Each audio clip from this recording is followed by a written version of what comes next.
ગુજરાતમાં જ્યારથી સ્થાનિક સ્વરાજની ચૂંટણી જાહેર થવાની હતી ત્યારથી લઈને એક એ સવાલ ઊભો થતો હતો કે શું આ વખતે લોકસભાની જેમ આમ આદમી પાર્ટી અને કોંગ્રેસ છે તે ગઠબંધન કરશે કે પછી એકલે હાથે ચૂંટણી લડશે। અને ક્યાંક સામે પણ એવું જ આવ્યું, ભાજપ, કોંગ્રેસ અને આમ આદમી પાર્ટી એકલે હાથે ચૂંટણી લડી અને ક્યાંક ને ક્યાંક આ વખતે કોંગ્રેસથી વધારે આમ આદમી પાર્ટીએ પોતાની સીટ બનાવી છે અને બેઠક જમાવી લીધી છે। હવે એ જોવાનું છે કે આવનારા સમયમાં શું થવાનું છે, પણ ઘણી બધી બેઠક એવી છે કે જ્યાં આમ આદમી પાર્ટીને હાર મળી છે અને એમાંની એક બેઠક એટલે જે સુરેન્દ્રનગર છે ત્યાંનું થાન। નમસ્કાર, નિર્ભય ન્યૂઝ સાથે હું છું રિદ્ધિ।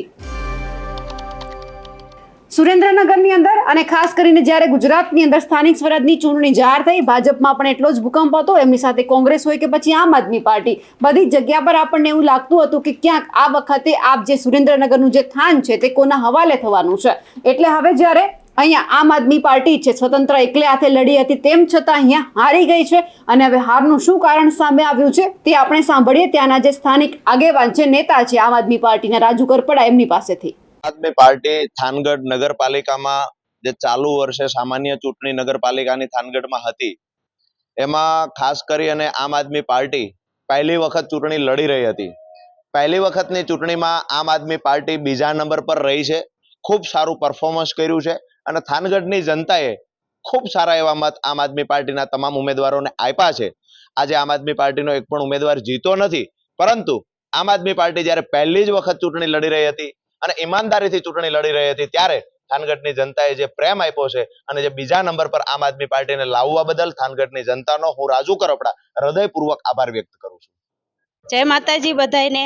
અમે પહેલી ફેર જ આમાં લડ્યા છીએ અને આ નવું અમે શીખવી છીએ અને અમને ઘણો બધા લોકોનો સાથ સહકાર મળ્યો છે, તો એના બદલ અમે ભલે હાર્યા પણ અમે લોકોનો આભાર માનીએ છીએ અને બીજી ફેર અમે જુસ્સા અને સાહસથી લડશું અને રાજુભાઈની સાથે સેવી અને અમે બીજી ફેર જીતીને જ બતાવશું।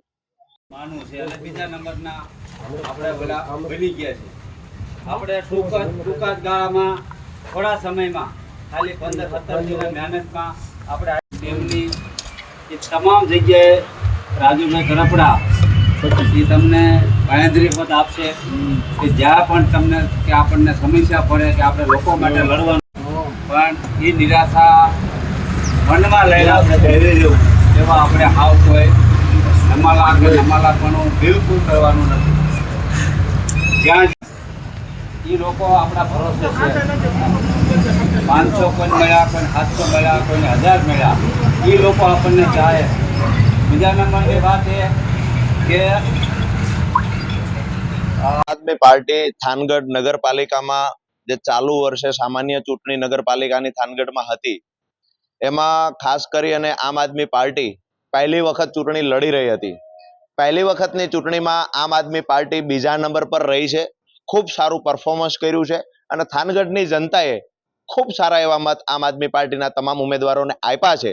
આજે આમ આદમી પાર્ટીનો એક પણ ઉમેદવાર જીતો નથી, પરંતુ આમ આદમી પાર્ટી જ્યારે પહેલી જ વખત ચૂંટણી લડી રહી હતી અને ઈમાનદારીથી ચૂંટણી લડી રહી હતી, ત્યારે થાનગઢની જનતાએ જે પ્રેમ આપ્યો છે અને જે બીજા નંબર પર આમ આદમી પાર્ટીને લાવવા બદલ થાનગઢની જનતાનો હું રાજુ કરપડા હૃદયપૂર્વક આભાર વ્યક્ત કરું છું। માનવું છે અને બીજા નંબરના આપણે બની ગયા છે।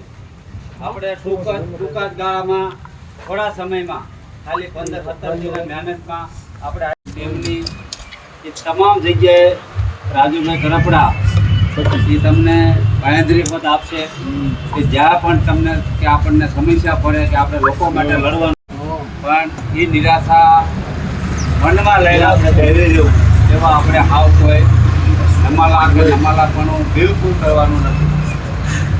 જ્યાં એ લોકો આપણા ભરોસે છે, 500 કોઈ મળ્યા, કોઈ 700 મળ્યા, કોઈને 1000 મળ્યા, એ લોકો આપણને ચાહે। બીજા નંબરની વાત એ કે સુરેન્દ્રનગરના થાનની અંદર ભલે આમ આદમી પાર્ટી હારી ગઈ હોય, પણ ક્યાંક આપણને એ જોવા મળ્યું છે કે દબદબો આદિવાસી વિસ્તારમાં આમ આદમી પાર્ટીએ ચોક્કસથી બનાવ્યો છે। દેડિયાપાડામાં પણ જે રીતે આમ આદમી પાર્ટી આ વખતે સત્તામાં આવી છે નગરપાલિકાની અંદર, હવે એ જોવાનું છે કે આવનારા સમયમાં શું થવાનું છે આદિવાસી વિસ્તારમાં તો આપણે જોયું જ છે કે ભાજપ, કોંગ્રેસ કે આપ ઘણા બધા વિસ્તાર એવા છે કે જ્યાં લોકોને કોઈ જ પસંદ નથી અને અપક્ષ ઉમેદવાર છે તે ચૂંટાઈને આવ્યા છે. હવે એ જોઈશું કે જ્યારે થોડા દિવસની અંદર કે પછી આજના દિવસે જ્યાં તમામ અપક્ષ ઉમેદવારો છે તે કોઈ લોભ લાલચમાં આવે અને ભાજપ સાથે જોડાઈ જાય તો પણ નવાઈ નહીં.